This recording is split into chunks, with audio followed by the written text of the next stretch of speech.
Eh, Saya studi MPSC PhD, pendidikannya S1 Teknologi Hasil Pertanian Universitas Gadjah Mada, S2-nya Food Technology di University of New South Wales, sama S3-nya Post Harvest Technology di Lathrop University. Jabatan terakhir sebagai Dekan Fakultas Teknologi Pangan dan Agroindustri. Untuk mempersingkat waktu, untuk waktu dan persilahkan kepada Profesor Sriwidya Stuti.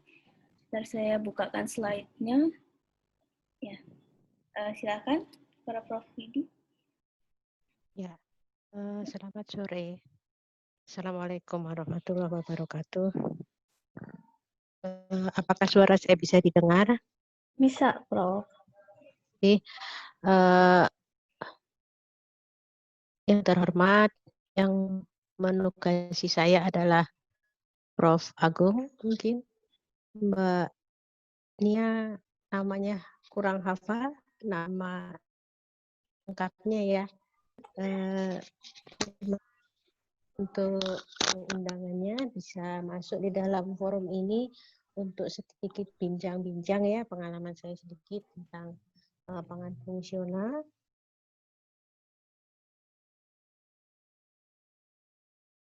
Kan sambil cerita. Sudah masuk? Belum. CV. Saya belum melihat.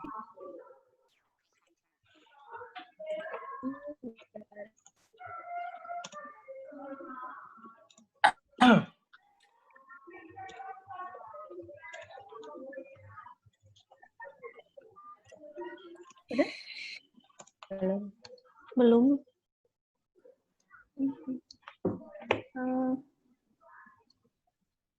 Baru mulai. Agak pelan loadingnya mungkin. Iya, kayaknya sinyalnya ini ya. Naik turun. Sinyalnya ya nggak bagus. Ya.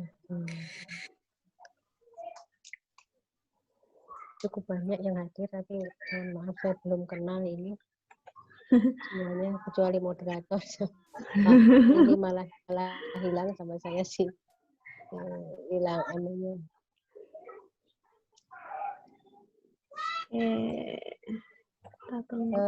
Saya belum bisa melihat screen-nya ya.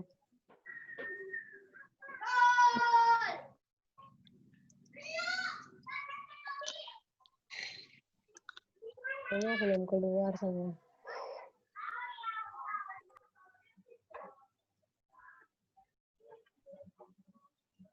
Ya. Oke ya. Hilang lagi. Oke. Judulnya produk pangan herbal fungsional. Nah, saya kasih ilustrasi sedikit di halaman pertama. Ini ada namanya Mina Sarua. Mina Sarua itu makanan khas dari Bima. Itu dibuat dari tape seperti kita tape ketan di Jawa, tapi tambah santannya dibuat sampai berminyak. Kemudian itu untuk minuman yang katanya juga punya khasiat khusus, kepercayaan di sana, jadi mereka sudah biasa menggunakannya itu. Kemudian ini saya mencoba melihat, ini adalah nira. Jadi nira juga minuman fungsional yang banyak digunakan di masyarakat di Lombok. Dulu namanya sering saya mendengarnya tuak manis, tapi saya bilang jangan dikasih nama tuak manis, nanti kesasar dengan seperti tuak yang bikin mabuk. Yang sebelahnya maaf itu kebalik, jadi itu yang nira itu yang botol, yang medang uwoh yang tengah ya. Nah, maaf, jadi itu gambarnya labelnya salah. Tadi kegeser mungkin ya. Oke. Itu kira-kira sedikit menggambarkan apa produk pangan herbal fungsional yang kebetulan saya hanya sempat menampilkan yang bentuknya minuman ya. Slide kedua.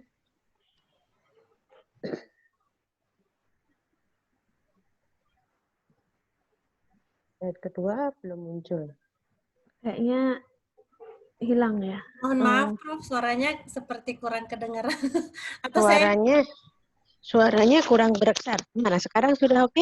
Ya sudah, Udah Prof. ya. Oke, mau diulang sedikit ya kalau gitu biar ke Ya, depan siap, soalnya Prof. itu ada ceritanya. Ya. Tadi itu minuman Minasarwa, asal dari Bima, lokal sekali. Isinya adalah beras ketan tape ketan itu, tapi dicampur dengan santan, tapi santannya sudah akan sampai berminyak, kemudian ditambahi jahe, rempah itu untuk minuman hangat. Jadi biasa untuk obat flu atau yang kurang enak badan begitu ya. Itu ada unsur jahenya, kemudian tape ketannya dan sebagainya yang bersifat mempunyai komponen-komponen yang aktif yang bisa mempengaruhi berbagai metabolisme mungkin dalam tubuh ya. Belum ada penelitian saya kira. Kemudian gelas kedua itu adalah wedang uwoh ya, Jogja sudah biasa kandungannya berbagai macam itu. Saya kira kalau dari farmasi lebih paham ya akan komposisinya kliniknya ya. Kalau dari kami dari pangan tidak mempelajari kliniknya ya. Mungkin nanti ke depan harusnya integrated ya. Nah, terus kemudian ada nira. Di botol itu tadi ada nira. Ini slide-nya kedua juga belum muncul sambil nunggu. Potong Nira. ya? Iya, terpotong. Kepotong. Oke. Karena Ya, slide kedua. Ini nira itu diambil dari pohon kelapa ya, tapi kok di sini pohon aren. Nah, ini hanya untuk ilustrasi. Ya, makanan itu kan nabati dan hewani, tapi karena judulnya kita mau membahas herbal, jadi kita tidak membahas yang hewani.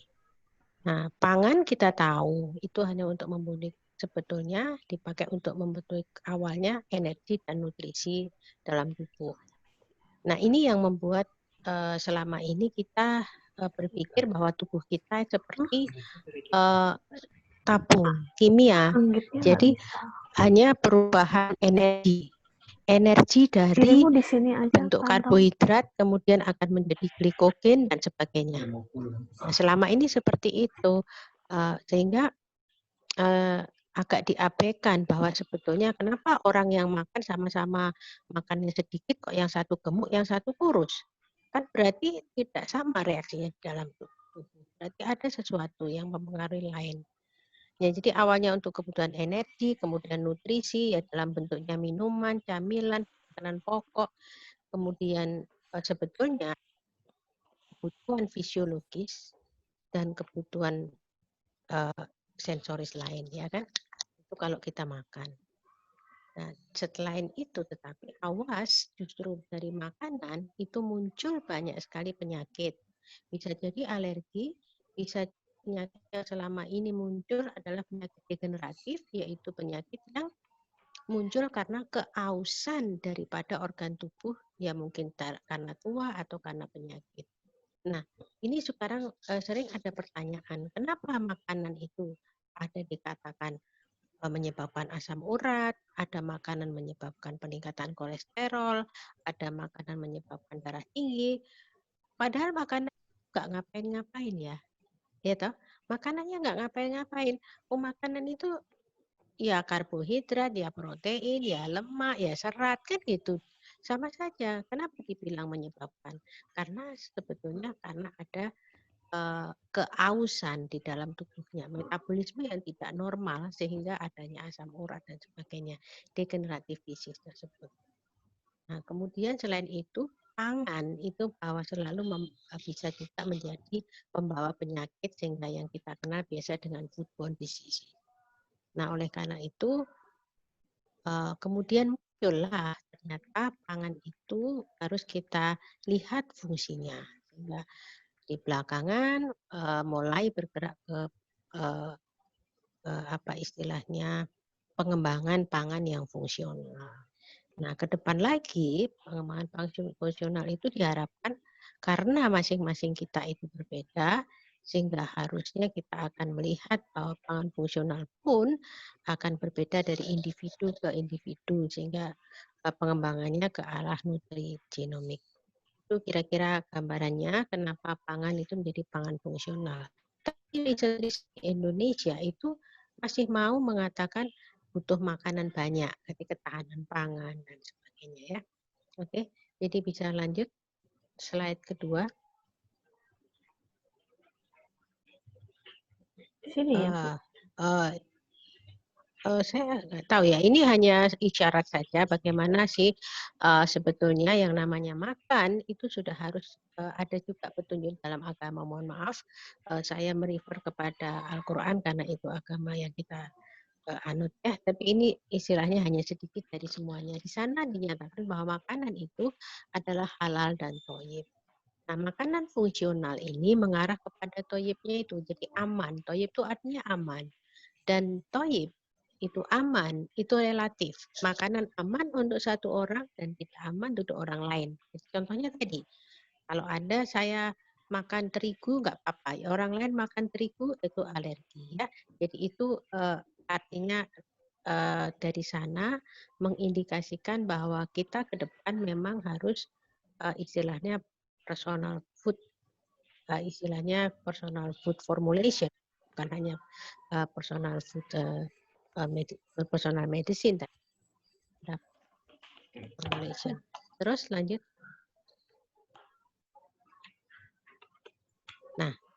Nah sayangnya apa sayangnya?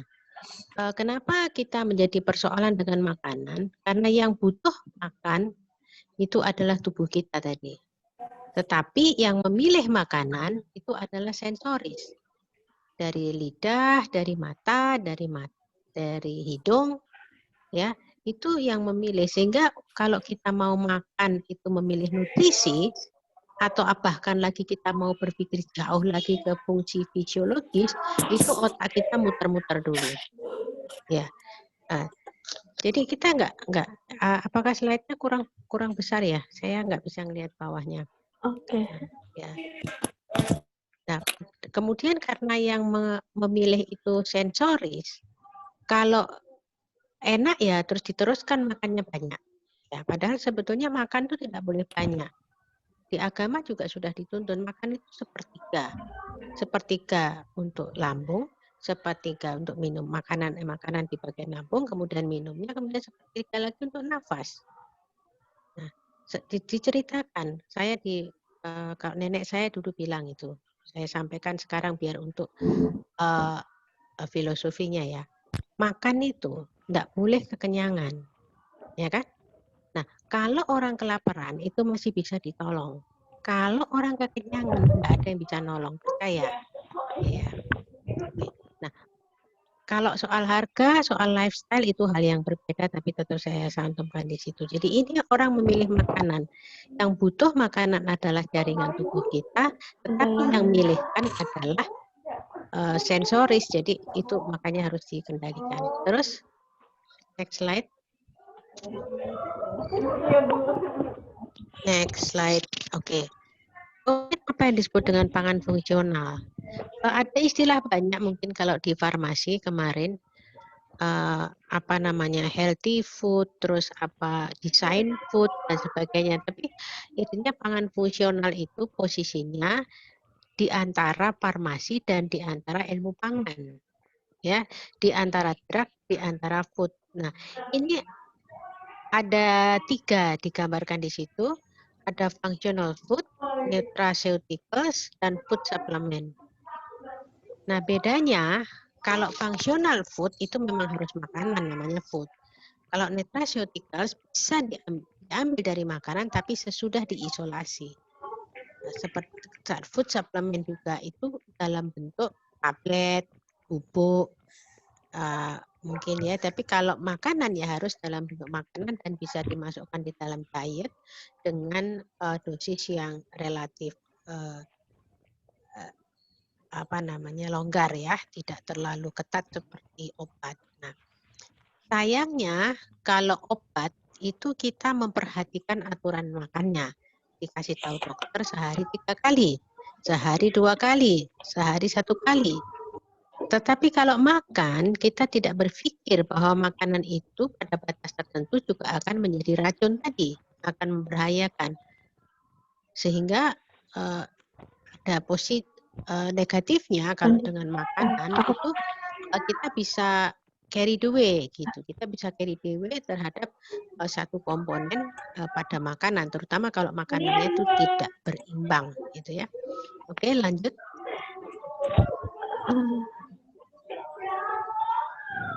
Turun ke PDF. Nah, oke.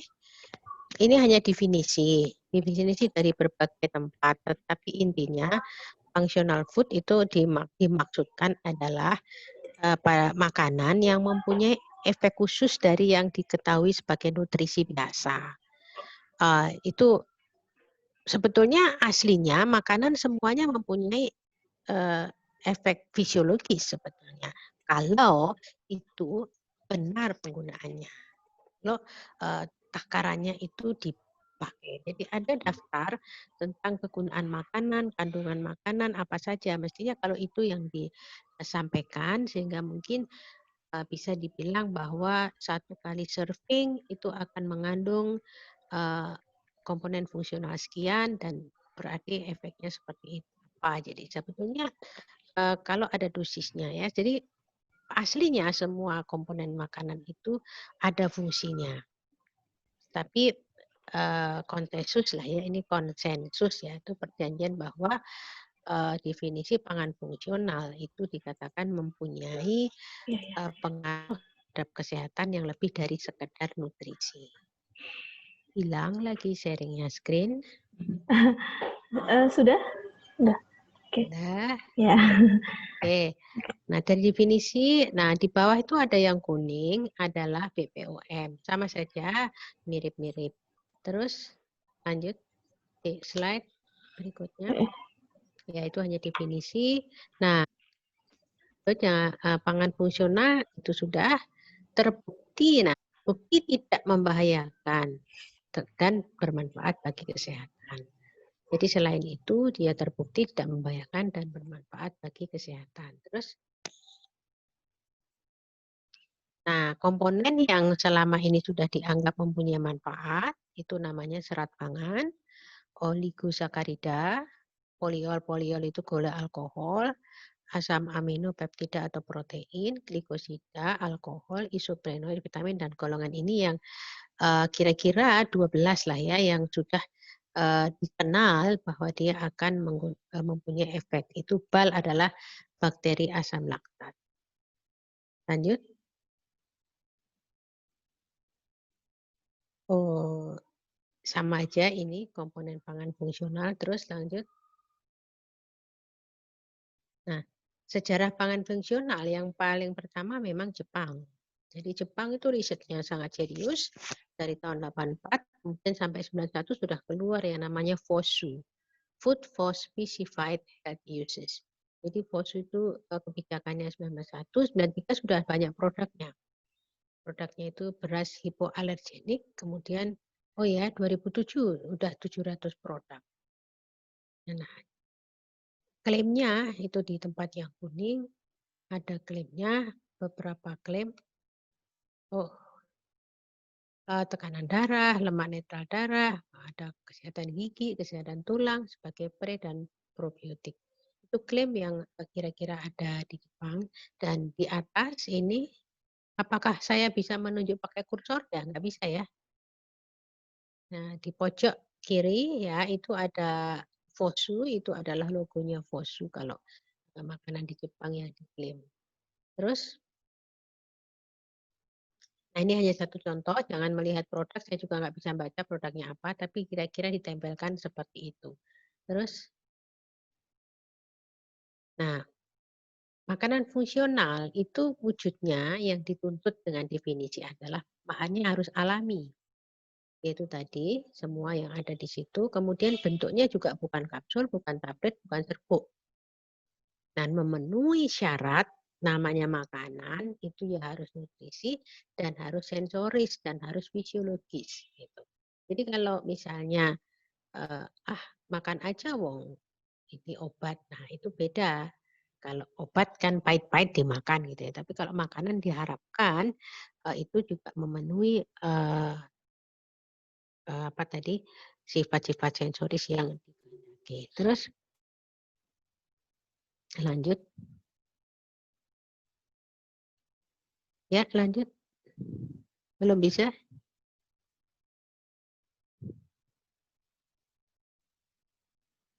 Lanjut.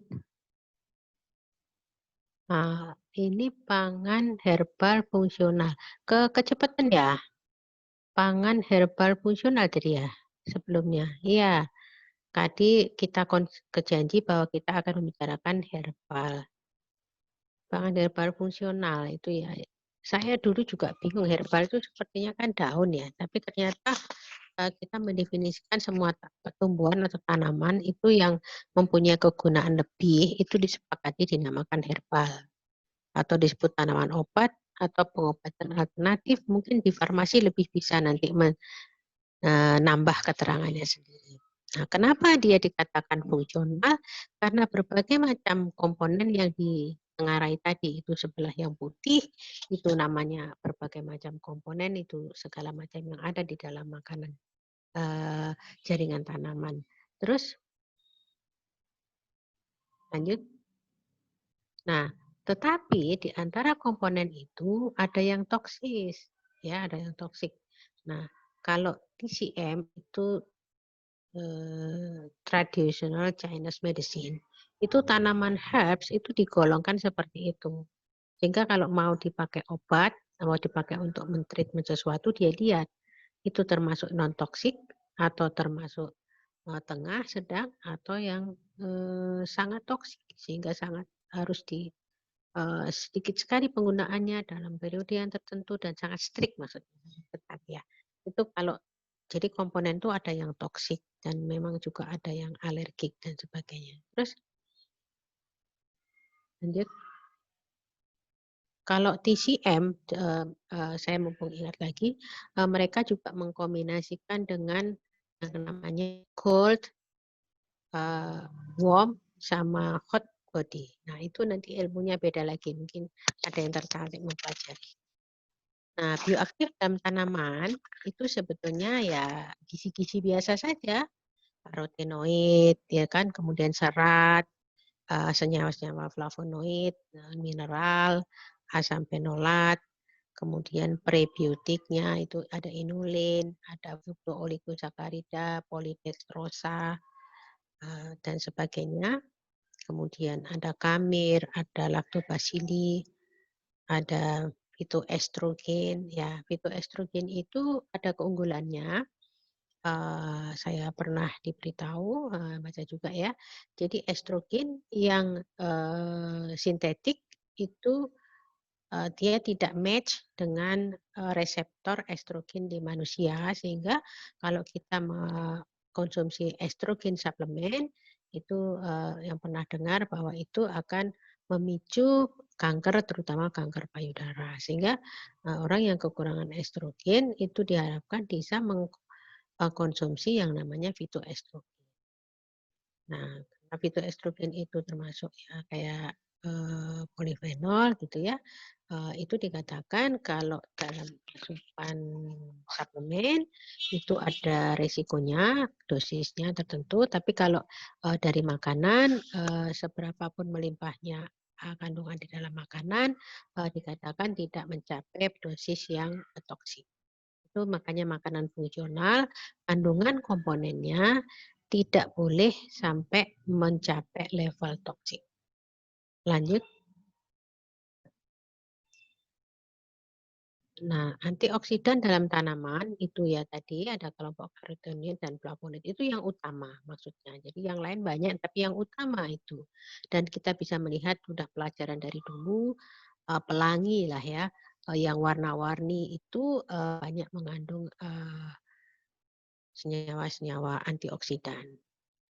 Nah, karotenoid itu kalau sudah mengandung karotenoid langsung klaimnya dapat mengatakan menetralkan radikal bebas, kemudian menyehatkan mata, meningkatkan kesehatan prostat, membantu mencegah penyakit jantung. Itu adalah klaim, memang klaim karotenoidnya. Oke.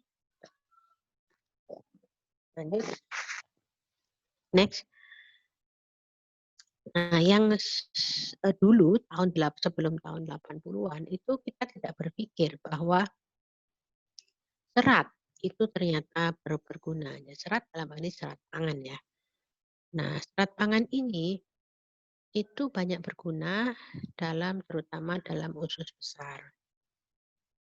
Dikatakan bahwa serat ada mekanismenya satu persatu yang cukup rumit untuk dihafal.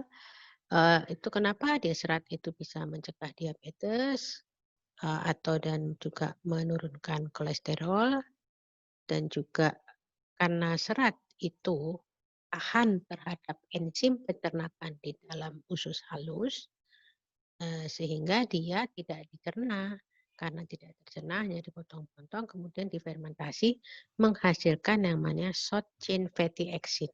Nah, short chain fatty acid ini terutama yang butirat itu berfungsi sebagai mencegah terbentuknya kanker di dalam usus besar. Dan juga membantu konstipasi atau namanya sembelit karena serat water holding capacity-nya besar, WH-nya besar, water holding capacity WHC-nya besar, sehingga bisa menyerap air banyak dan mendorong feses, artinya mudah keluar pencernaan. Menurunkan kolesterol karena mengikat molekul organik dan mencegah diabetes tipe 2, mencegah hiperkolesterolmia, mencegah kolon konstipasi tadi, divertikulosis dan kanker kolon. Itu tadi. Nah, apa dulu waktu saya masih kecil, kalau makanan yang hanya serat itu saya bilang makanan tidak bergizi, karena dulu masih belum ada gizi. Hanya karbohidrat. Gizi adalah karbohidrat, protein, lemak, ya kan, vitamin, mineral, air katakan. Kalau serat ya bukan gizi. Nah, ternyata serat pangan itu berguna itu tadi. Terutama untuk menyiapkan tumbuhnya probiotik di dalam, terutama di dalam usus. Nah, pangan sumber serat itu ya enggak enak namanya serat. Itu seperti bekatul, dalam sayur sekian besar, kemudian buah sirihnya rumput laut itu mengandung serat yang banyak. Jadi kalau kita lihat ada minuman apa ya yang dari rumput laut itu, lupa sekarang namanya. Nah, itu kan karena seratnya tinggi sehingga dipakai untuk yang sulit BAB. Oke, lanjut. Next slide. Nah, inulin itu salah satu oligosakarida yang unitnya itu fruktosa. Nah, ini juga bagus. Nah, ini ada ilustrasi saya ambil dari internet saja. Makanan-makanan yang banyak mengandung inulin. Nah, ini sebagai prebiotik. Jadi menjadi makanan mikroba yang baik yang ada di dalam usus, jadi menyeimbangkan mikrobiom di dalam usus kita terutama. Jadi apakah farmasi mempelajari bahwa di dalam tubuh kita kita mempunyai populasi mikroba dalam tubuh kita yang secara sel itu lebih banyak dibanding sel tubuh kita. Terus next slide. Ini hanya dietary fiber content marine algae. Oh ya, menunjukkan bagaimana kalau algae atau rumput laut itu ternyata juga banyak mengandung manfaat dari sisi high fiber.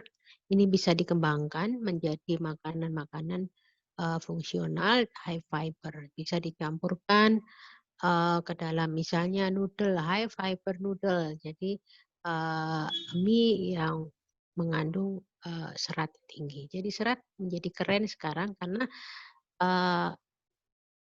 mikrobiom yang namanya mikroba itu dulu tidak dikenal, kita tidak berpikir bahwa makanan masuk ke dalam tubuh kita itu hanya diserap, dijadikan daging, dijadikan darah, dirubah dan sebagainya ya. Tapi ternyata dari situ ada yang namanya virtual organ. Nah, jadi kalau sekarang menjadi virtual seminar, istilahnya virtual organ. Dia tidak berupa organ, tapi dia butuh nutrisi. Nutrisinya berupa itu tadi prebiotik. Nah, itu yang mempengaruhi metabolisme tubuh di dalam tubuh kita, sehingga kadang-kadang kita repotnya sudah makan ini, kok enggak gemuk. Saya sudah makan ini, kok kita tidak bekerja melihat bahwa ada organ virtual organ tadi yang berfungsi di dalam metabolisme dalam tubuh kita. Oke, lanjut. Ini hanya gambarnya. Kalau farmasi saya paling hafal ya seperti ini. Apa sih polifenol itu? Ini senyawanya polifenol. Hanya gambaran apa namanya molekulnya saja. Silakan lanjut. Kalau fruktooligosakarida itu sekitar 2 sampai 10 unit. Nah, ikatannya glikosidik. Itu sama mirip dengan ini namanya salah satu serat saja. Lanjut. Bawang merah, oke ya. Ini juga kalau masih tidak tapi paling tidak apa peran polifenol itu mungkin yang klinis, gizi klinis mungkin dari Fakultas Kedokteran ke gizi klinis ya. Itu apa sih manfaat polifenol di dalam tubuh kita itu kira-kira sehingga menarik untuk dikembangkan menjadi itu kemasan apa menjadi pack formula pangan. Terus lanjut. Nah, efek fisiologis dari makanan itu sebetulnya sudah ada, tapi kita tidak berpikir itu tadi, sehingga juga kita tidak menggunakannya sesuai dosis, sehingga kadang-kadang malah meleset ya. Nah, contoh, kalau TP itu sudah mengandung komponen bioaktif ya, yang paling aktif adalah diethylamine dan genistein. Nah, itu memang itu sudah bisa bekerja untuk menurunkan kolesterol dan mencegah kanker. Tapi katanya loh saya makan tempe kok tetap kanker ya itu kan. Jadi itu kita tidak menggunakan sebagai pangan fungsional. Kita hanya menggunakan sebagai tadi pemilihannya dari indera atau pemilihan dari karena ekonomis atau lifestyle bukan karena kita butuh untuk nutrisi dan untuk efek fisiologis. Nah, contoh lain misalnya teh hijau. Itu saya ngetiknya teh ya, karena begitu saya teh itu langsung ke hijau terus ya. Nah, teh hijau itu kenapa hijau? Karena dia tidak mengalami fermentasi, sehingga tidak berupa coklat. Nah, di sana polifenolnya masih bagus. Saya tidak menemukan banyak literatur, tapi saya pernah mengkonsumsi teh putih. Itu yang saya ingat disampaikan waktu itu bahwa hanya satu pucuk di paling atas. Itu kadar polifenolnya sangat tinggi. Nah, kalau dalam 1 hektar, katanya mungkin hanya dapat 1 kilo atau 2 kilo. Sehingga harganya sangat mahal. Teh putih, tapi itu diproduksi di Bandung. Sekarang saya kehilangan jejak aja tempatnya beli. Nah, teh itu mengandung senyawa macam-macam, yaitu ada nerodiol, linalool, terutama yang terkena adalah EGCG, itu adalah epigallocatechinate. Itu komponen bioaktif paling dominan dalam teh yang bermanfaat bagi kesehatan. Nah, sebagai antioksidan, kemudian mampu mengusir radikal bebas yang berfungsi untuk anti-atherogenik, itu anti trombotik, anti mikrobial. Nah, ini kita yang itu tadi pangan fungsional, tapi kita tidak berpikir sebagai fungsional, kadang-kadang menjadi tidak pas. Padahal bumbu itu juga, bahwasanya bawang itu juga mengandung sulfur. Sulfur juga bagus untuk mencegah kolesterol. Tapi banyak sekarang treatment, ada yang namanya black garlic. Black garlic itu bukan black dari tanahnya atau dari asalnya, tapi dibuat dari garlic putih sampai menjadi difermentasi istilahnya. Jadi konon khasiatnya lebih tinggi. manjur untuk menurunkan kolesterol. Kemudian saya banyak membaca, malah ini hasil penelitian dari farmasi, ekstrak kurkumin. Saya kira farmasi UGM yang punya paten atau apa, itu sebagai obat berbagai penyakit ya. Orang tua kita zaman dulu selalu menggunakannya. Serat pangan dari sayuran itu juga mengendalikan berbagai penyakit dalam pencernaan. Selain itu, dari aromaterapi ternyata ada efek fisiologis juga. Jadi tidak ya, tetapi seperti jasmin itu dalam melati, krisan dan chamomile itu mempunyai efek aromaterapi dalam tubuh kita yang bisa memberikan efek rileks misalnya ya. Lanjut. Nah, kalau komponen vitamin, itu juga sudah kita tahu bahwa itu akan memberikan efek fisiologis yang bagus bagi tubuh kita. Kalau itu diberikan di dalam makanan lebih aman, jauh dibandingkan kalau kita mengkonsumsi dalam bentuk tablet atau dalam bentuk suplemen yang harus ada dosisnya. Kalau vitamin C dari buah-buahan dan biji-bijian sebanyak-banyaknya kita makan, dan kalau lebih hanya dibuang ke dalam urin ya. Tapi kalau vitamin C dari tablet akan membuat berat ginjal. Nah, dalam masa COVID ini kita sering mendengar banyak makan vitamin C, banyak makan vitamin E ya, karena itu bersifat sebagai antioksidan. Tapi lebih baik memang sumbernya dari makanan. Terus selenium, ya itu banyak sekali. Oke, nah selenium ini foto makanan sehabis makan itu apa namanya? Habis makan itu kacang-kacangan seperti itu sama dried fruit. Ini menunya Korea ini. Nah, ternyata kacang-kacangan yang itu mengandung sebagai selenium. Jadi bagus.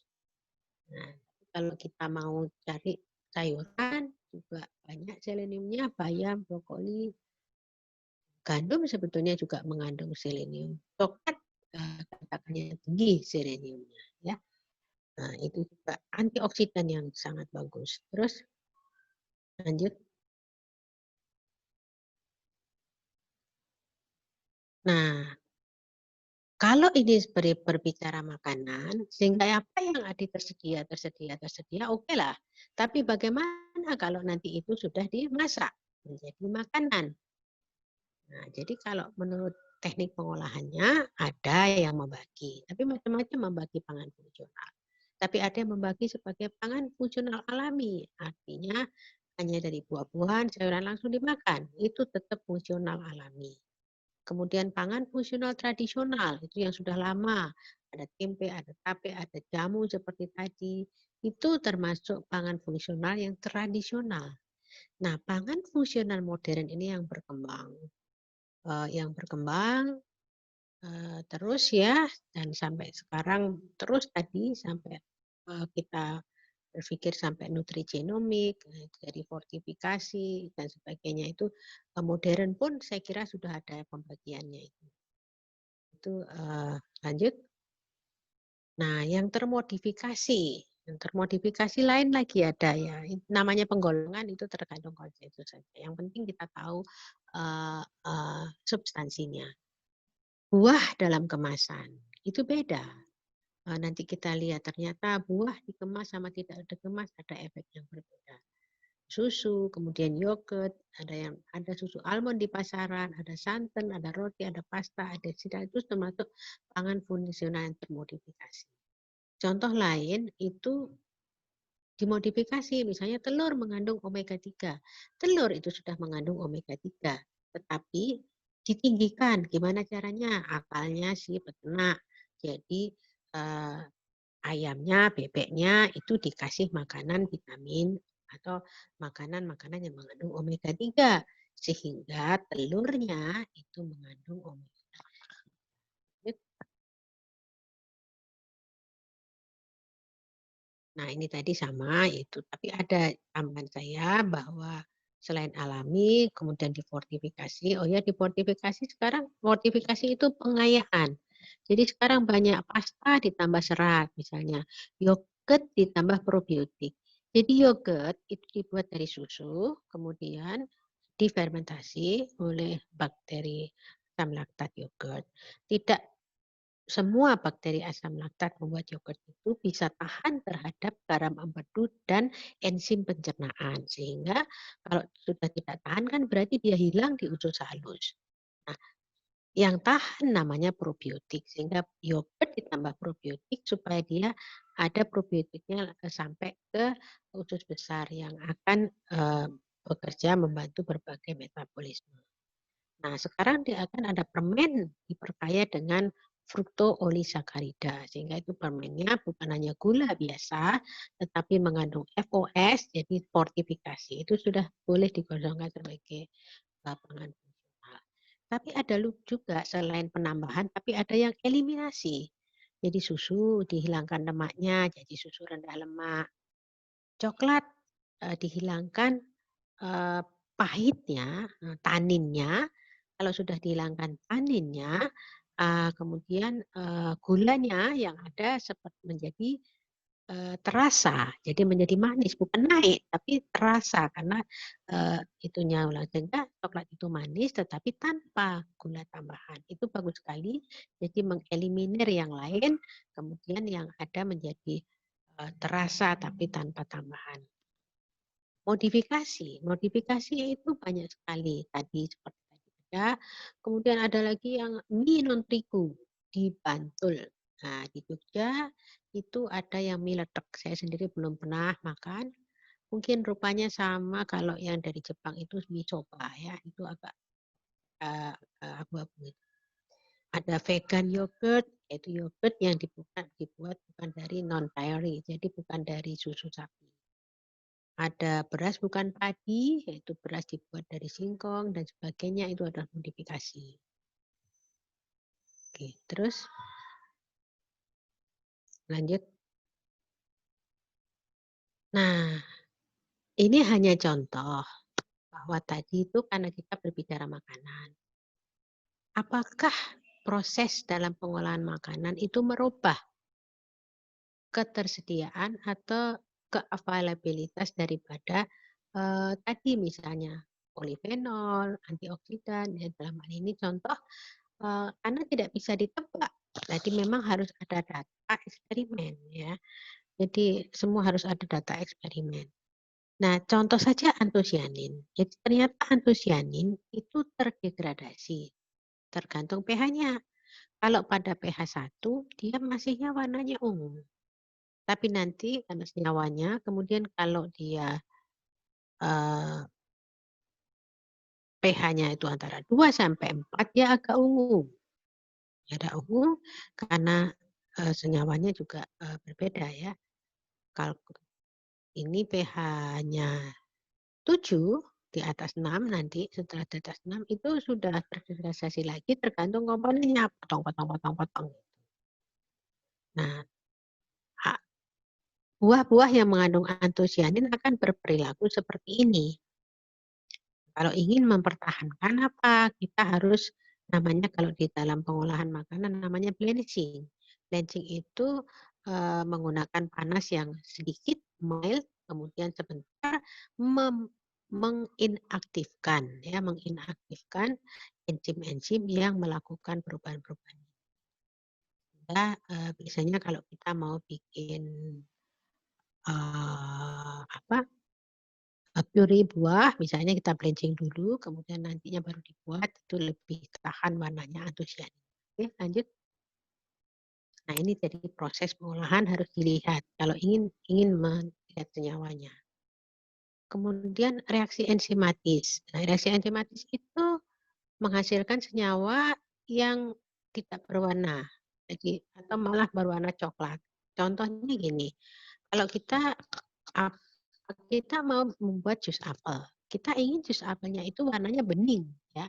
Tapi ternyata setelah kita blender warnanya coklat karena polifenol oksidase itu bertemu dengan oksigen menjadi aktif, ya kan? Akhirnya merubah senyawa poligalaktoronase itu. Jadi akhirnya menjadinya coklat.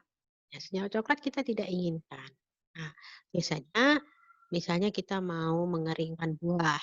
Mengeringkan buah juga seperti itu. Buah dikeringkan malah coklat, kan tidak menarik. Saya ingin mangga kering kuning misalnya. Nah, itu supaya polifenolnya masih ada gitu misalnya, masih banyak, masih tinggi. Dihambat dengan senyawa yang kuat menangkap oksigen, yaitu biasanya sulfur dioksida. Nah, ini penambahan ini itu tidak boleh melebihi dari dosis. Dan kalau pangan fungsional itu dengan penambahan bahan kimia, dia harus dengan proses yang memelihara kadar komponen aktifnya. Nah, contoh juga pengaruh suhu. Ini jadi kecil sekali, saya lupa apa ini. Itu suhu merubah komponen polifenol juga. Oke, lanjut, saya kira itu aja. Nah, misalnya juga proses pada asam fenolat. Nah, terjadinya katanya ya beda-beda asam fenolat pada jaringan tanaman yang berbeda itu akan punya reaksi yang berbeda. Ada suhunya, ada pengaruh suhu, ada pengaruh enzim, ada pengaruh oksigen. Nah, MA itu artinya modified atmosphere. Mungkin dari farmasi kenal istilah itu. Modified atmosphere itu adalah atmosfer yang dimodifikasi. Intinya gini, kalau kita mengemas buah seperti stroberi, itu kita sudah melakukan modifikasi atmosfer. Atmosfernya itu sudah dimodifikasi, dikurungi, jadi yang tadinya oksigennya berapa persen kalau udara, nitrogennya berapa, CO2-nya berapa. Begitu dikurungi pakai plastik, itu kan berarti oksigennya turun, CO2-nya naik karena dia stroberi buahnya masih bernafas gitu. Nah, kalau dia di dalam MA, modified atmosphere, kemudian suhunya 5 derajat, 10 hari, tentu saja kondisi modified atmosphere-nya tertentu dalam eksperimen ya. Kemudian dibuat pure, itu atau simpan 4 derajat, itu ternyata justru fungsional namanya asam elagik itu malah meningkat. Padahal asam itu bagus untuk obesitas, untuk joint inflammation, untuk menjaga penurunan kolagen. Nah, berarti tidak semua proses itu akan menurunkan komponen fungsional dari suatu herbal, katakanlah buah. Nah, ini semuanya harus dari data, karena tidak bisa ditebak. Nah, itu tadi kalau stroberi, oh ya kita bungkus dulu gitu, 10 hari atau berapa. Tapi modified atmosphere tentu ada berapa oksigennya, berapa nitrogennya, berapa CO2-nya gitu. Kalau biasa-biasa mungkin menjadi tidak tercapai kenaikan asam elagik, tapi malah pertumbuhan jamur karena di situ kadar oksigennya rendah, tapi kadar airnya tinggi. Nah, itu jamurnya bisa. Kemudian proses pembuatan jam. Kalau dari blueberry, ternyata malah menurunkan kadar asam elagik 20%. Jadi kalau kita bilang blueberry, itu banyak sekali kan antioksidannya, itu ada di list. Saya tidak membuat list di sini, yang memang blueberry bagus sekali, availabilitasnya tinggi, tapi kalau kita mau buat jam, kita sudah hitung 20%-nya asam elagiknya turun. Jadi artinya fungsi-fungsi yang kita harapkan dari situ lebih rendah. Tapi juga kedelai. Jadi kedelai itu bioavailable proteinnya itu lebih tinggi kalau dibuat tempe. Ya, jadi itu difermentasi. Kemudian maksudnya proses PEF. PEF itu singkatan dari pulse electric field. Jadi electric field, gelombang listrik. Jadi pulse itu seperti kita denyut ya, dengan denyut listrik yang sedikit cepat atau pasteurisasi termal itu dipakai biasanya untuk pengawetan jus buah-buahan. Tapi kalau yang lokal ya ditambah asam benzoat. Tapi yang tidak mau penambahan itu sangat fungsional menggunakan PEF. Nah, itu justru meningkatkan asam fenolat pada buah justru. Jadi ternyata dengan proses itu komponen bioaktifnya meningkat. Nah, dari contoh-contoh tersebut yang sedikit saja membuka pemikiran kita bahwa kontrol terhadap proses perlu dalam pengolahan pangan herbal fungsional karena kenyataan seperti itu bisa meningkat, bisa menurun, ya, atau bahkan bisa terbentuk senyawa lain yang mungkin malah berbahaya, ya, atau menyebabkan alergi. Sehingga kalau mau menyiapkan pangan fungsional, yaitu kita harus punya data perubahan komponen yang kita tuju itu selama pengolahan. Lanjut.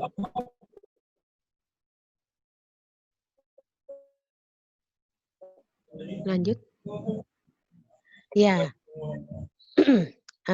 Ini hanya contoh bagaimana makanan asli itu ternyata mengandung fungsi dada fisiologis. Sudah aslinya.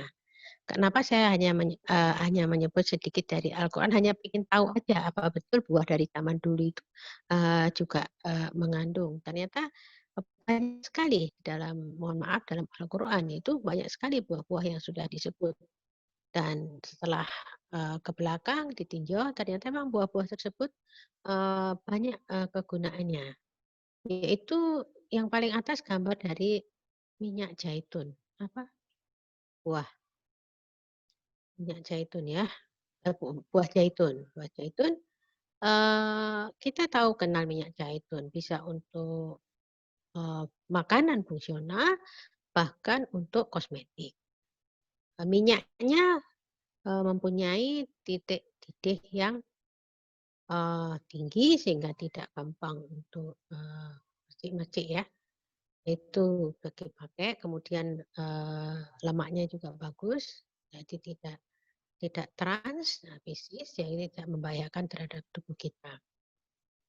Kemudian di bawah itu yang sedang populer di Lombok, nggak tahu apakah di Jawa juga, itu baru menanam buah tin.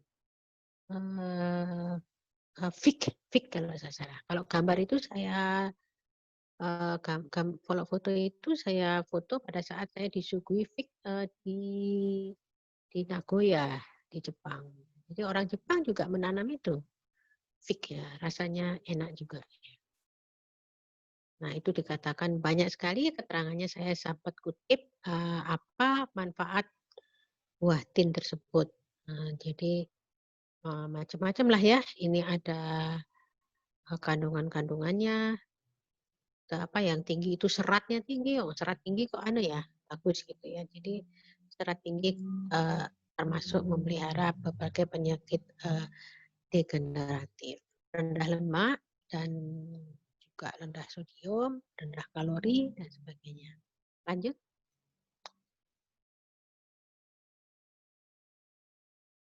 Nah, sekarang berpikir dengan dosis. Nah, tadi saya sebutkan, kita lebih aman mencari manfaat komponen-komponen seperti misalnya polifenol tadi dari makanan karena dosisnya agak terbatas. Tetapi yaitu efek yang diberikan memang harus rutin, kemudian juga seimbang. Ya. Nah, batasan dosis itu lebih aman dikonsumsi kalau misalnya kunyit. Itu kunyit di dalam rimpangnya kita konsumsi sebagai bumbu masakan ataupun sebagai jamu. Itu belum pernah ada literatur yang melaporkan tingkat bahayanya ya. Tapi kalau di dalam suplemen itu ternyata itu yang hijau di bawah ada Maryland dari Medical Center mempunyai data. Kalau kunyit segar itu 1,5 sampai 3 gram per hari. Ya itu kalau untuk dijamu ya sudah banyak. Tapi kalau kunyit kering itu 1 sampai 3 gram per hari. Kalau bubuk kukurmin nggak boleh banyak-banyak, hanya 400-600 miligram. Ya, kita 3 kali per hari. Nah, kunyit kebanyakan itu katanya malah menyebabkan sakit kepala dan mual. Ya kan? Nah, itu tadi. Kemudian kunyit dapat menyebabkan alergi. Itu biasanya kunyit yang sudah dimurnikan. Bisa gatal merah ruam, itu kalau tersentuh kunyit. Nah, dosis berlebih itu memang kunyit katanya bisa menyebabkan infertilitas, malah juga penyakit lambung. Itu kalau berlebih. Jadi yang namanya berlebih itu tidak boleh. Bagaimana dengan kunyit asam yang katanya adalah makanan fungsional tradisional tadi, minuman fungsional tradisional ya. Itu dikatakan lebih aman karena itu dosisnya enggak mencapai tinggi ya. Walaupun punya efek sebagai analgesik yaitu mengurangi rasa sakit, sebagai antioksidan dan mempunyai kandungan vitamin C termasuk karena dia ada. Jadi kalau makan itu makanan menjadi aman, lebih aman karena yaitu tadi dosisnya tidak terlalu tinggi seperti. Kemudian terus lanjut. Nah, ini contoh dari produk mahasiswa, produk kami, bagaimana kita mengolah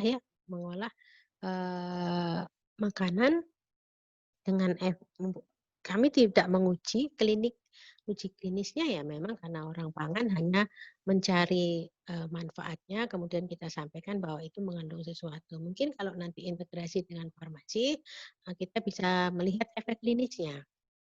Nah, bahan kerupuk berbahan baku rumput laut itu diharapkan sedikit mengandung gluten atau bahkan tidak dicampuri gluten itu bisa. Nah, advantage-nya yang kami buat waktu itu tidak menggunakan bahan pengembang yang biasanya dilarang adalah borak. Nah, dengan formulasi ini karena dia bentuknya adonan, jadi prinsipnya rumput laut direbus, kemudian dibentuk seperti lontong, kemudian diiris-iris, dijemur, digoreng. Mie juga seperti itu. Nah, itu bahan bakunya rumput laut. Nah, bagus sekali tadi bahwa rumput laut juga banyak mengandung polisakarida yang banyak gunanya, terutama sebagai prebiotik. Lanjut. Ini semua makanan, foto asli adalah non-gluten. Seperti terigu, tetapi semua tidak ada terigunya. Ini dibuat dari tepung singkong yang setelah disebut menjadi modified cassava flour. Semua wujudnya, walaupun ini ada kejunya, ada apa, tapi tidak pakai sama sekali non-gluten. Jadi kita menghindari tadi kenapa bisa disebut fungsional kalau misalnya buat mereka yang autis, yang tidak bisa gluten. Kemudian saya baca terakhir itu ternyata untuk yang mempunyai kecenderungan inflammation di dalam joint atau arthritis joint, itu juga terpengaruh atau diperburuk dengan adanya senyawa glutein yang ada di dalam gluten. Nah, ini dari ubi jalar yang difermentasi, singkong yang difermentasi, itu membuat dia mereplace terigu sehingga tidak ada glutennya. Silakan lanjut. Lanjut. Nah, rame-rame. Ini tim fotonya. Ada Prof. Agung, baju hijau batik di sebelah saya. Ada Prof. Agung, kalau dari adik-adik dari farmasi UGM favorit ya. Ada Ibu Rumi juga dari farmasi UGM. Ada Ibu Yekti dari biologi UGM. Kemudian yang lain dari Mataram ya. Ini pada acara kita waktu itu adalah workshop untuk meningkatkan ekonomi. Nah, di atas pojok kurang jelas gambar saya maaf tidak sempat cari yang lain, itu adalah kita sebut dengan beras sehat, beras analog, ya tadi beras non padi, jadi dari singkong. Nah, advantage-nya apa? Dikatakan sebagai fungsional, kami klaim bahwa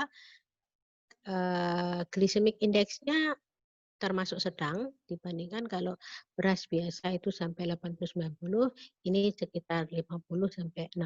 Jadi kemudian kami menambahkan berbagai variannya, itu adalah salah satu varian. berbagai varian kita ada menambahkan seperti kacang yang namanya kacang lebui yang warnanya hitam. Nah, itu kandungan oksidannya tinggi. Ya, itu. Kemudian nanti ada ditambahkan lagi rumput laut sehingga seratnya juga. Lanjut.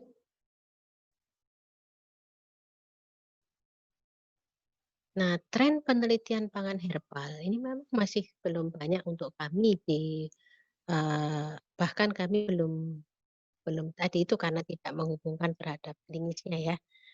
Jadi ke depan itu mestinya akan belajar ke nutritional epigenetik. Epigenetik adalah di atas daripada genetik. Sehingga secara genetik protein itu akan terekspresi. Tapi ternyata tidak terekspresi. Jadi ada faktor lain yaitu sehingga dikatakan epigenetik. Nah, makanan epigenetik artinya gini. Selama ini itu tadi. Selama ini kita berpikir bahwa tubuh kita itu hanya melaksanakan tugas merubah senyawa kimia dari yang namanya karbohidrat menjadi glikogen. Ternyata tidak, bahwa makanan itu ternyata merupakan membentuk suatu environment, merupakan environment khusus untuk sel-sel di dalam tubuh kita. Dan ini akan membentuk dari lahir sampai nanti besar tua sampai meninggal misalnya, artinya itu badan kita itu dibentuk oleh makanan.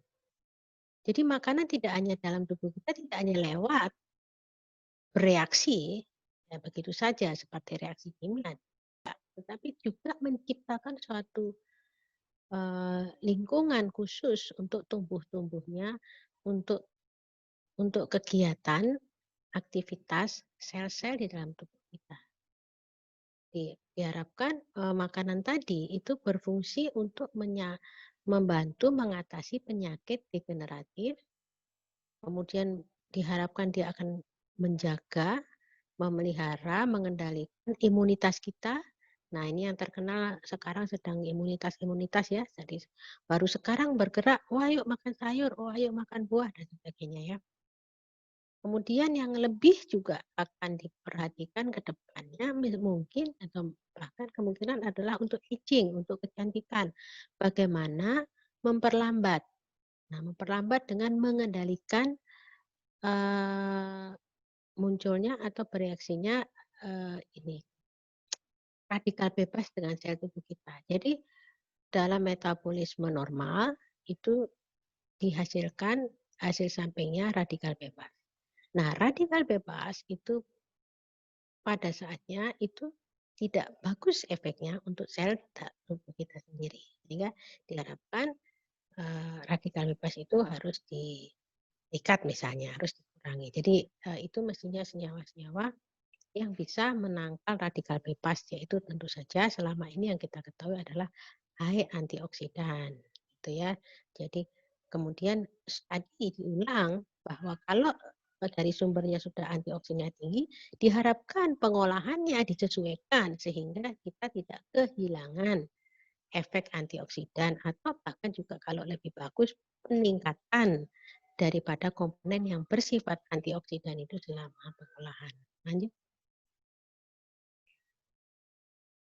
Oke, jadi saya cukup senang dengan quotes ini yang saya dapat bahwa makan itu adalah perlu, to eat is a necessity, but to eat intelligently is an art. Ya, jadi kalau makan itu harus secara intelijen, pandai dengan tujuan tadi bahwa your body is what you eat. Kelihatan sekali bahwa badan kita itu memang dibentuk oleh makanan kita ya. Oke, terima kasih.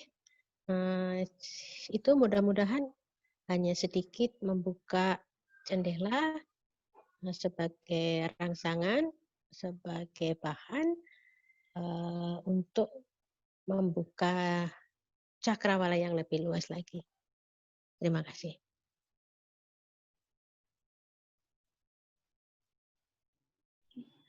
Terima kasih kepada Prof. Vidi atas penjelasannya. Sekarang kita masuk ke sesi tanya jawab. Sebelumnya apakah ada yang ingin bertanya langsung?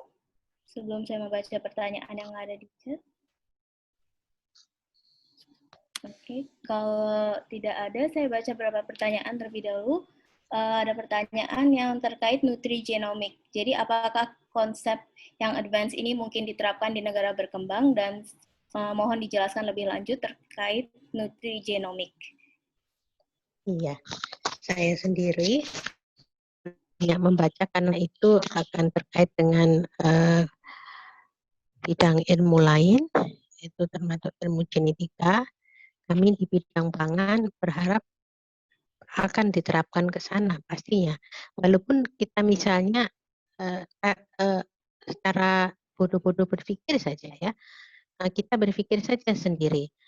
Artinya sebelum membuat, kalau nutrigenomik beneran kan kita harus merancang sekali ya sesuai dengan misalnya perkembangan atau perubahan, karena sudah banyak penelitian herbal ini komponen-komponennya itu mampu merubah, mampu memodifikasi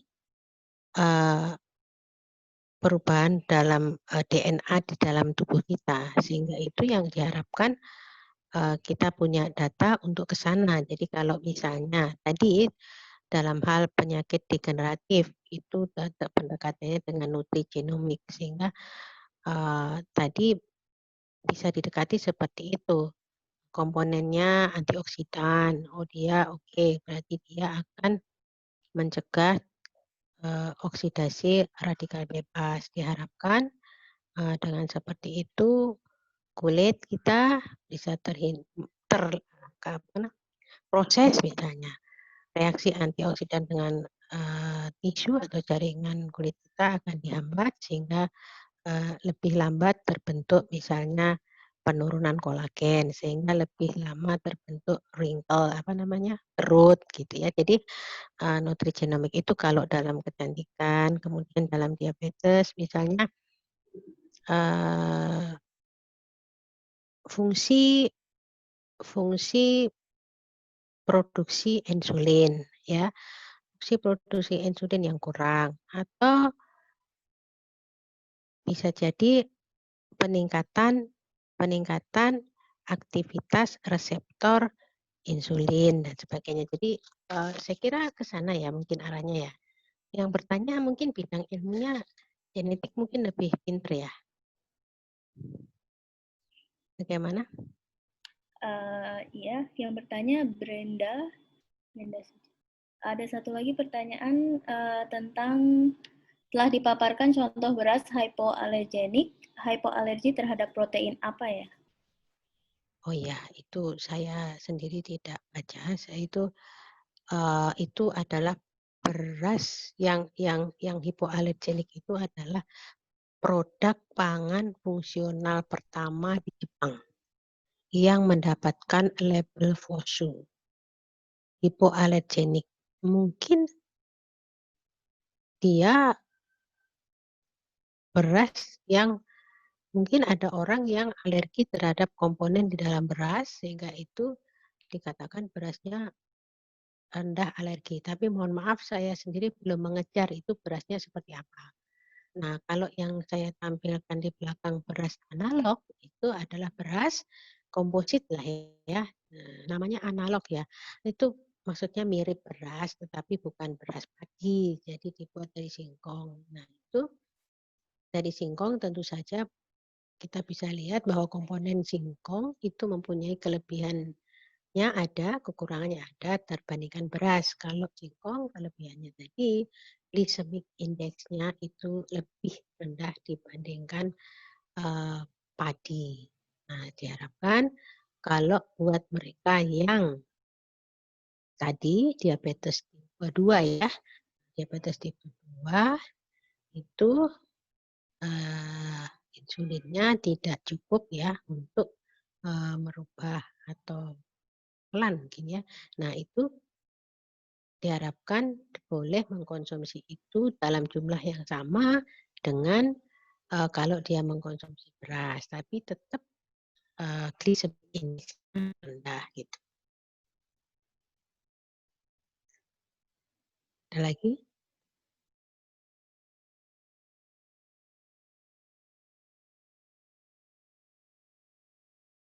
Saya melihat di tentang materi, boleh di-share, saya kira tidak apa-apa, materinya masih sangat umum, boleh saja di-share.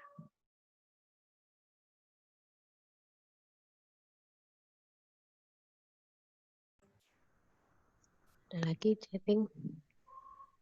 Bu Anggit, suaranya, Bu Anggit, Suaranya tidak mikrofonnya. kelihatan. Ya. Oh, nggak keren. Jadi pertanyaan berikutnya tentang beras analog, itu bentuk pangan herbal fungsional berupa serat pangan. Salah satunya itu beras analog. Nah, menurut Profesor sendiri, seberapa jauh perkembangan dan efektivitas dari penggunaan beras analog dalam menggantikan beras yang umum dikonsumsi masyarakat saat ini? Oh iya, beras analog itu banyak ya, IPB juga punya, UNED juga punya. Seberapa jauh memang belum bisa karena pertama prosesnya menuntut harganya mahal. Proses masih menuntut harganya lebih mahal sehingga hanya mereka yang merasa butuh terhadap fungsi beras analog tersebut itu yang menjadi konsumen saya kira. Yang butuh siapa? Tadi yang mau makan tetapi glukosanya dalam darah tidak mau naik secepat kalau dia mengkonsumsi beras putih. Atau ada yang mau diet itu karena beras analog bukan data tetapi pengalaman testimoninya mengatakan bahwa itu kenyangnya lama. Jadi butuhnya sedikit atau mungkin yang jelas makan sedikit itu sudah cukup kenyang sehingga itu mungkin karena seratnya juga tinggi sehingga itu dipakai diet. Jadi kalau untuk menggantikan beras biasa bagi yang membutuhkan tadi ya fungsi tadi yang memerlukan fungsi. Nah kalau dalam bentuk olahan kemarin yang sudah dicoba di Lombok itu dengan nasi bakar itu sudah tidak ada rasanya bahwa itu adalah bukan beras padi. Sehingga itu mungkin bentuknya kalau tetapi sekali lagi proses untuk membuat itu mungkin karena skalanya juga masih sedikit, harga bahan bakunya masih mahal sehingga hitungannya masih lebih mahal dari beras biasa. Gitu. Ada komentar lagi? Itu apakah ada yang ingin bertanya lagi? Bisa raise hand di chat.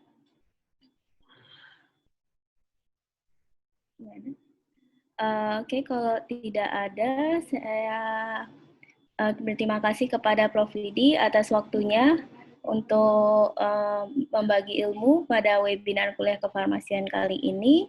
Dan terima kasih juga atas partisipasi para peserta. Dan untuk itu saya pikir sudah cukup tutup sampai sini ya webinarnya. Ya. Untuk para peserta bisa ngisi form di link yang udah di-share untuk sertifikat dan untuk bahan materi hari ini. Terima kasih. Iya. Oke, ya, terima kasih. Dokumentasi. Ini sudah kita rekam. Oh iya, terima kasih. Terima kasih, Mbak. Iya. Terima kasih. Ya, Wah, Pak Agung kasih, mana nih, Pak Agung? Terima kasih banyak. Banyak anunya ya. Banyak yang hadir adik-adik. Terima kasih banyak. Terima kasih buat Anggi juga. Bicara, ya. Dia dari lab, Mbak. Saya dari rumah. Ya. Makasih Mbak Nia, Prof. Ya, terima Agung. kasih sekali lagi Prof atas kesediaannya berbagi. Ini kita usahakan rutin dari kegiatan HPTFI. Justru Oh gitu. memanfaatkan masa pandemi kita ini perbanyak webinar ya. Jadi tidak repot, justru malah bisa dari rumah. Ya, malah bagus ya. Iya, Bagus ini ya. inisiasinya Prof Agung sebenarnya. Oh Kita iya, hanya bagus eksekutor. sekali. Iya. Gitu. Saya juga nggak ngira ini apa acaranya gitu. Terus baru loh, Iya. acara apa ini Prof? Saya kan gitu. Kok acaranya begini? Memang agak beda. Saya baru sekali ini loh. Oh iya, berarti saya juga besok begitu deh. Iya, lebih simpel, semuanya bisa banyak yang ikut dari Nanti saya juga mau mana-mana. ingin ngundang Prof Agung atau Mbak Nia dan Ya. lain-lain. Kalau ya Prof, di mana itu Prof? Ini Di rumah ya. sudah di rumah. Sudah di Jadi rumah. dari kampus, terus kemudian sudah nyampe ke rumah. Wah, terima kasih ini adik-adik Luar senang. biasa ini Prof Widi, ilmunya. Ya, Jadi sedikit menambah sekali. wawasan. Jadi itu untuk memancing rekan-rekan dosen di perguruan tinggi farmasi, Prof. Oke. Supaya juga nambah wawasan bahwa salah satu ruang lingkup yang dipelajari ini kan pangan fungsional ya, ke arah herbal kan gitu. Sehingga ini suatu disiplin ilmu yang bisa kita kolaborasikan dengan teknologi pertanian. Iya. Dan kalau kami sebetulnya butuh sekali uji klinisnya itu. Kami nggak pernah pegang namanya tikus-tikus itu, Pak Prof. Oh, Prof Anggit kan sudah expert itu. Artinya secara bidang kan kita pangan itu nggak pernah pegang tikus. Padahal kan harus uji. Mbak Anggit sudah itu. Diajarin Nia, Pak. Iya. Tinggal nanti uji klinik ya, Mbak Anggit ya. Harusnya uji klinis itu yang bisa backup uji klinik ini. Iya. Kita bikin beras analog itu belum uji klinik, Prof. Sedikit sudah sih, Bu Rumi sudah. Kalau sebenarnya beras analog bisa, Prof. Hanya untuk regulasi tidak mewajibkan sih uji klinik. Tetapi kalau misalkan nanti kita riset ke arah subjeknya manusia, ke arah klinik juga bisa. Lebih baik di situ. Bisa nanti kita agenda. Ini challenge bagi kita nanti tim. Kok saya naksirnya ke Prof, mikrobiomnya. Iya, boleh. Iya. Karena ini toh luar biasa dari produk ini adalah indeks glikemiknya kan ya bagus ya. Bukan nasi gitu. Dan rasanya juga enak kok. Ya. Iya betul. Apalagi yang nasi bakarnya itu udah bagus sekali kemarin. Nasi bakar kan? Sedikit. Iya. Ya, ini tinggal nanti dikembangkan. Iya. Nanti kita kolaborasi lagi Prof Widi ini. Mudah-mudahan. Karena COVID-19 ini. Tapi ya banyak imahnya. Ya banyak hikmahnya, Prof. Ya. Banyak hikmahnya ya kita sekarang istilahnya tidak terbatas waktu sehingga kalau ada webinar seperti ini kan kapan pun bisa. Kalau dulu ya tinggal duduk. Kalau dulu kan harus ke Mataram atau ya kan harus ke Jogja. Sekarang tuker-tukeran ilmu. Tukar-tukaran ilmu kan. Dan kami di APTF ini memang istilahnya karena jumlahnya banyak, Prof, kalau perguruan tinggi farmasi kan. 278. Nah, makanya kemudian dengan acara seperti ini kan saling sharing ilmu kan. Maksudnya, seperti itu sehingga diharapkan perguruan tinggi farmasi itu bukan program studi itu atau apa itu perguruan tinggi farmasi? Ya, kalau perguruan tinggi farmasi prodinya, Prof. Jadi perguruan tinggi yang punya prodi farmasi. Gitu. Jumlahnya 280 sekarang. Banyak sekali. Nah, itu UNRAM udah masuk kan apa enggak itu, Anggit? Sudah. Oh, sudah. UNRAM itu Bu siapa ya? Sebentar. Bu Yayu bukan sih? Bu Yayu, betul. Kak lupa saya. Bu Yayu. Oke. Bu Yayu. Hanya Bu Yayu bukan apoteker kelihatannya. Bukan. Iya, bukan apoteker ya. Iya. Saya kenal akrab dengan Bu Yayu, sering kalau rapat-rapat itu ketemu Bu Yayu. Iya. Dan di Mataram sendiri itu kan perguruan tinggi farmasi sudah 5 lebih, Prof. Kalau Iya, tidak kayak saya salah. gak ngamati tuh yang swasta-swasta.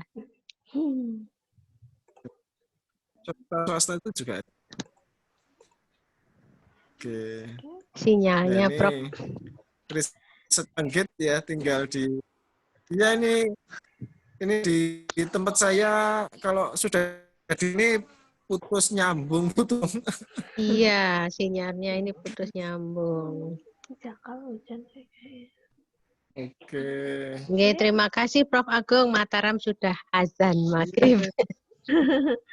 Oh sudah iya ya, waktunya Indonesia maghrib. bagian Oke. Iya, iya. Baik. salam untuk Prof. Oke, saya Sumarti. sampaikan. Oke, saya sampaikan insya Allah. Oke, Makasih kalau banyak. gitu kita tutup ya Bapak Ibu Tutup. karena sudah masuk maghrib. Jadi terima untuk kasih. pertemuan ini kita cukupkan. Terima kasih atas partisipasi semua peserta ya. Semoga nanti bisa gabung lagi di pertemuan selanjutnya. Selamat sore. Assalamualaikum warahmatullahi wabarakatuh. Waalaikumsalam. Selamat sore, terima kasih. Iya.